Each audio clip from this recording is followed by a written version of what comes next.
Hey guys, welcome back to another video. Today we are going to be reviewing the Hyperion EV33, so let's get straight to it.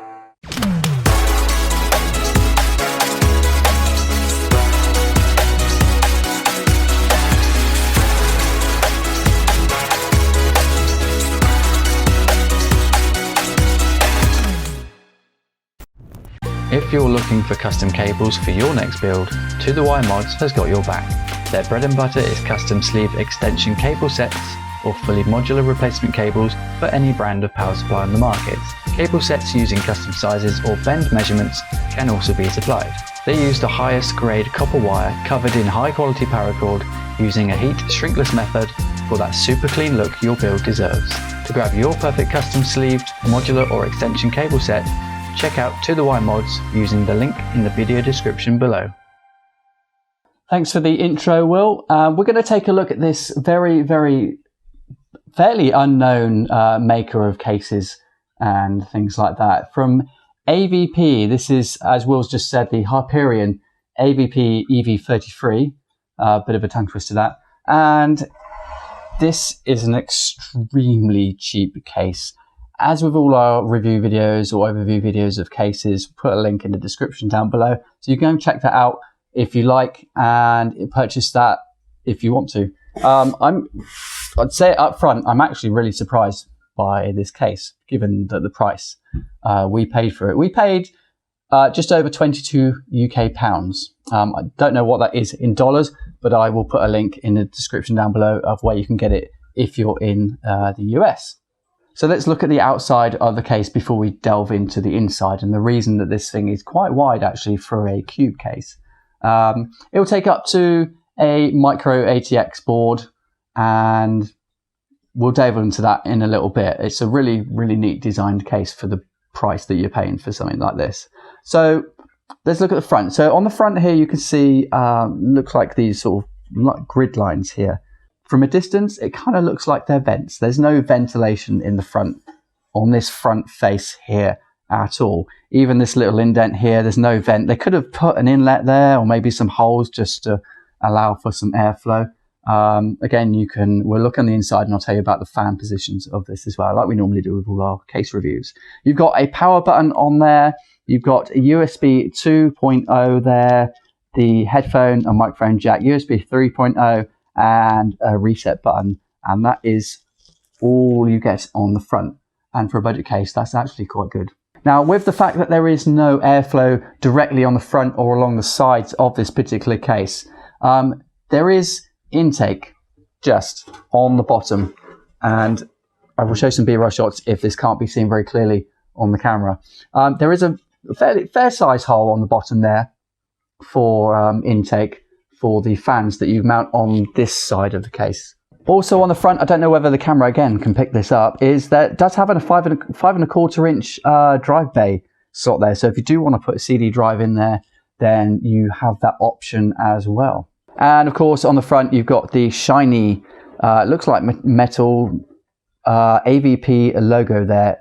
Now if you're not a fan of the logo, then you can pull that off if you're very careful. As we move on to the motherboard side here, you will notice that both sides have a little cutout there where it's sort of extended out from the case. So the measurements you get on the description down below don't actually account for the extra sort of width. So do take that into consideration. I will put the measurements of this, including the extra bit on the side panels there, because if you're trying to fit this into a tight space, potentially you might get a problem with that. Although I wouldn't really recommend that because they do have air vent holes on either side, and you do not want to block them off because there is a reason. I'll show you that in a minute when we get into the inside of the case. So on the left side, the motherboard tray side, you've got a space there for a 120mm fan. Potentially, depending on the build you're doing, you could use that for a 120mm radiator to allow for water cooling, or just stick a fan on there of any type as long as it's 120. On the back here, and this is where you see the reason that this thing is quite wide. As we can see on the back here, you can see that there are kind of a weird layout here. So it's got two compartments. One side is for the motherboard tray and all your components make up the computer. And on the left side here, you can see that it's got a space for a full-size ATX power supply.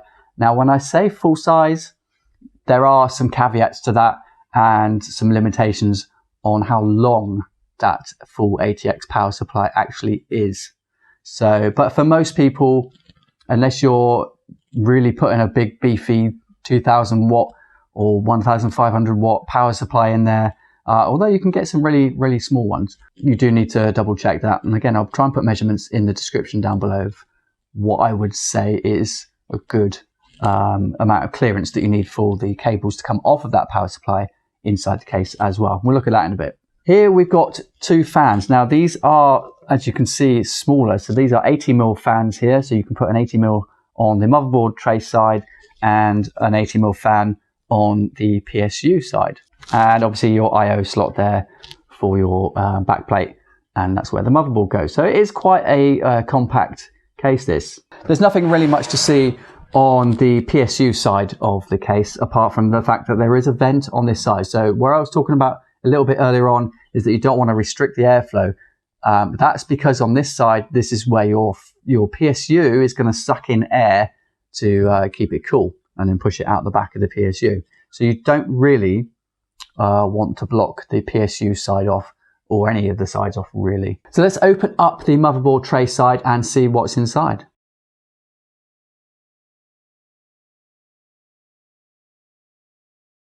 So as you can see, you get standard thumb screws on the back. They're not captive ones, so you do have to keep them somewhere safe. Get yourself a little magnetic tray or something like that. You really must get one. Okay, so on the motherboard side, let's remove that. Nothing special about that. Obviously, you can see the 120mm fan mount there if you want to put one on that. So as we look inside, you've got it's very bare. There's literally nothing in it, obviously. So you've got all your usual front panel I/O connectors here, and there does seem quite a lot for the amount of things that are on the front. So obviously USB 3, but it does seem to have this kind of pigtail connection here, which it doesn't say anything in the book. There really isn't a book. It just shows you where the pinouts go on these connections. I'd imagine that's USB. Given that this is a USB 3 connector, I'm not entirely sure what that is. Maybe you can plug that into something else. I don't know. I'll have a look, and if I find out what it is, I'll put it in the description down below of what this actually is for. Interesting though.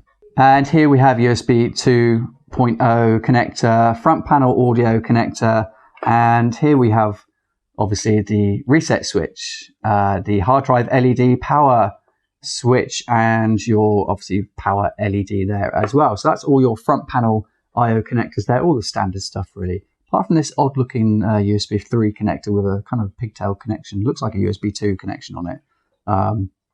Strange. So inside the case you get this little guide, upside down, you get this little guide, a wire installation, which kind of shows you where the cables go onto the motherboard. That's quite nice.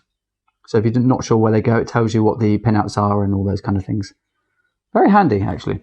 You get a bag, you get a small bag, you get some cable ties in there, not tweezers, and you get some spare thumb screws and standoffs for a different size motherboard. It does look like it will take, there's space for 3 more standoffs there, so potentially you could fit a large, it might even take a bigger than a MicroATX motherboard actually. We'll double check that as well. I'm pretty sure in the description when this was purchased it only took up to MicroATX, but it does look like it might take a large, slightly wider one, like some of the older ones. But anyway, you get some extra standoffs in there, some extra screws for things like CD drive, if you're going to put one of those in, hard drive and things like that. So that's that bag there. So if you're wondering about water cooling and all those sorts of things, then looking at it briefly, it looks like that's going to be very limited to AIO coolers, which are just fine. But if you wanted to do a custom loop, then it would be quite difficult in this case, I think.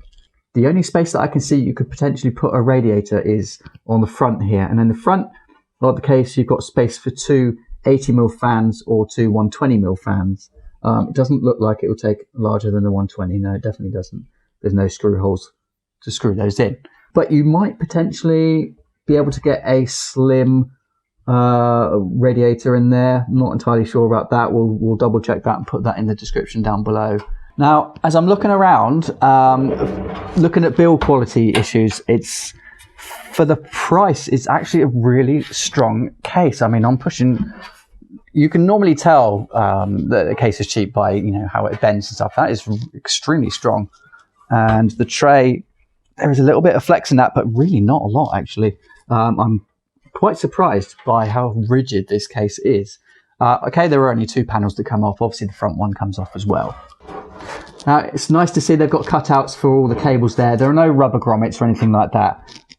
But again, for the price, you wouldn't really expect rubber grommets for the I/O cables and stuff like that for your motherboard. One thing I have noticed, there's no EPS hole there for the cable for the CPU power.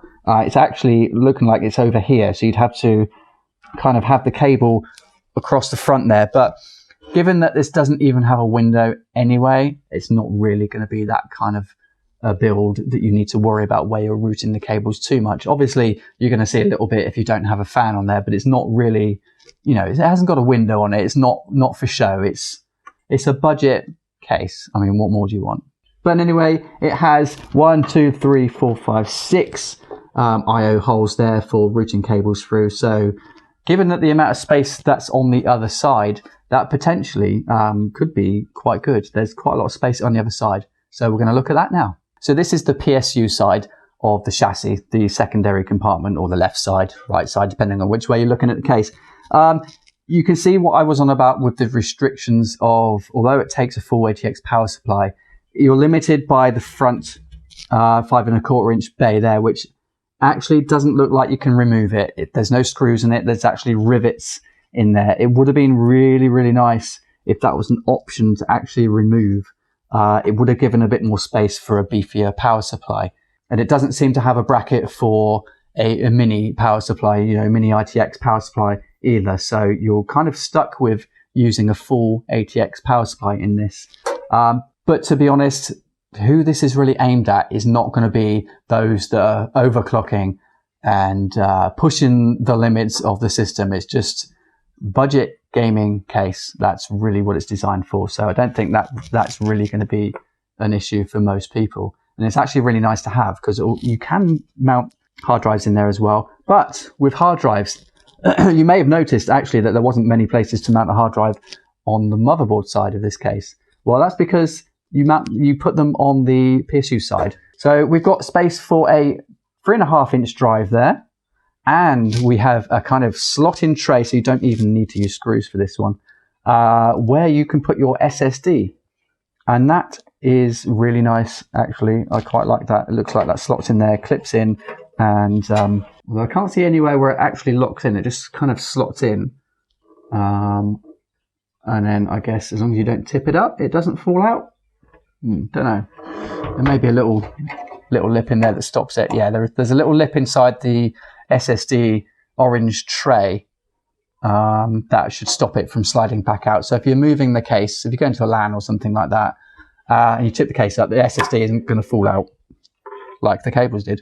One thing I've just noticed on this, there is actually another space for a fan. It's an 80mm fan on this side of the case. So you've got the 2 120mm on this side of the case, which can pull air in the bottom from under here. And you've got on the PSU side, on this half, you've got a 80mm fan that you can put in there as well. Obviously, they are all going to suck in air from the bottom under here. Can't really tell you how restricted that's going to make it. But again, for the type of system this is going to be for, don't really think that's going to be an issue. So the good thing actually that I like, so I don't personally, I do have a CD drive in my Thermaltake X71 that I use. Not a lot of people really use them anymore. And having that there is quite nice to sort of tuck all the cables. If you're not using the modular power supply, you can kind of hide all the cables in there and then put the ones through that you actually need to connect to your peripherals or your motherboard and things like that. So actually, there wouldn't be that many cables showing through, even if there was a windowed panel on this. So again, as I'm looking at the quality of the case, I am really quite surprised that most of the rivets on the outside, they're normally on cheap cases, you can tell it's really cheap. The rivets aren't done that well. And on the outside, at least, it's all right, actually. It's looking quite nice. It's quite clean. There's nothing sort of sharp on it. I can't really feel too many sharp edges on the case. I remember when I was a lot younger, when I used to love building. I still love building computers. You used to get your fingers cut for a pastime. You'd end up with plasters all over your hands after a build. Although the build was really interesting to do and things like that, it wasn't getting cuts on your hand, and that was always a bit of an issue. And then you got blood on the case, and you'd have to try and wipe it off, and it would just end up being a bit of a nightmare. I can't really feel that many sharp edges on it, actually, given that the price of this thing is it's about £22 here or there. I'm quite surprised of the quality, actually. I can see on the inside that there are a few rivets that aren't quite right, a few sort of Q&A issues there. That rivet there is not flush with that one. Really, I'm just nitpicking. Most people won't even care about those kind of things. But, you know, we kind of have to look at these things and look at the quality of the build. It's probably come from built in China, as most things are built in China, but I don't know that for sure. So they knock these out by the dozens, I expect, and not really given 100% QA, I wouldn't think.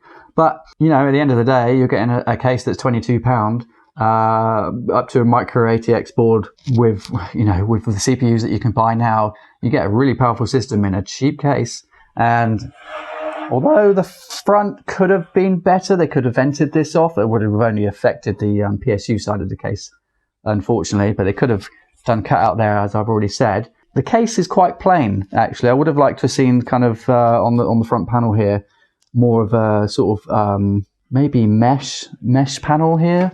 Would have helped with airflow a lot, actually.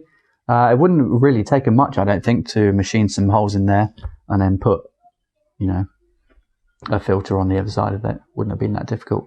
But for 22 quid, you've got yourself a cube style case, albeit slightly larger cube style case. There are smaller ones around, with two compartments, you know, for brilliant potential airflow there, and cable management as well. That I actually am quite impressed by this case. So this case retails from around 20. I think I've seen it as low as 19 on some e-tailer websites. But we got this for £22, and we'll link in the description down below where we got that, as I've already said. I'm really impressed, actually, and I'm really looking forward to building this. Now, the reason that we've got this case, we bought this for a reason, not just for this review. This is not a sponsored video, by the way. AVP, we do not have any affiliation with AVP whatsoever. I got this case because it was cheap. We're going to be doing a budget build in this particular case. So do subscribe and like this video, and click that bell notification button so you don't miss the build video that we're going to do in this case. It's going to be an AMD build, probably a 22G. We're not going to go extravagant on this. And it's going to have a good amount of storage in it. It's going to have a good amount of RAM. It's just going to be a nice, solid budget build that you can game on. We've all seen the reviews of the 2200G. I may change that to a 3200G if the prices come down. I'm waiting for the Black Friday deals. So we'll see what happens on which CPU. I'm not entirely sure which one I'm going to settle with yet, 2200G or the 3200G. Anyway, with all the good things about this case, apart from the front, it could have been a little bit better with the airflow situation there. I'm actually really impressed by the case.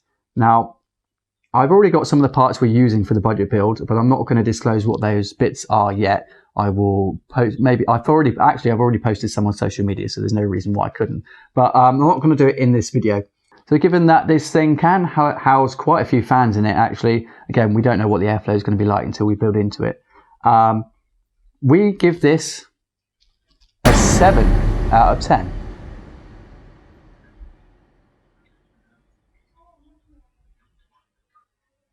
Anyway, by the power of editing, Will is going to come back and do the outro. Thank you guys for watching this video. Make sure to like, subscribe, click that notifications button. If there's any way you'd like to support us, the links will be in the description below.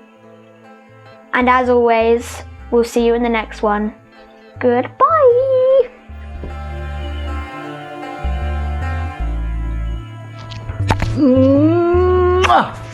Ow. That's the worst kiss I've ever seen.